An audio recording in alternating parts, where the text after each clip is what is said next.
படிக்க வழி இல்லாமல் இருந்த என் தோழன், என் தம்பி, என் மகன் இன்று படிக்கிறான். ஆனால் இன்று நாம் வாழும் வாழ்க்கை இன்னும் நேற்று இருந்ததை விட சிறப்பா இருக்கிறது.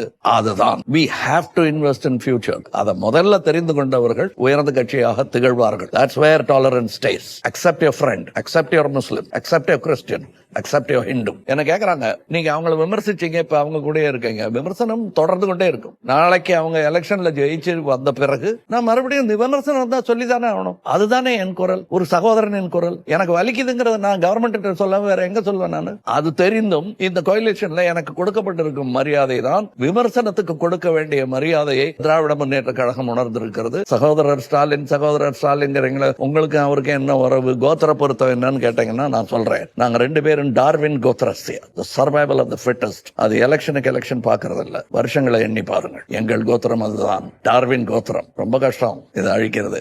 வெவ்வேறு கட்சிகள்ல இருந்தாலும் நாங்கள் அந்த கோத்திரம் தான். we will survive and we will continue. தேர்தலில் நடக்கக்கூடிய சுவாரஸ்யங்களை ரொம்ப ஷார்ட்டா தெரிஞ்சுக்கிறதுக்கு ஃபாலோ பண்ணுங்க.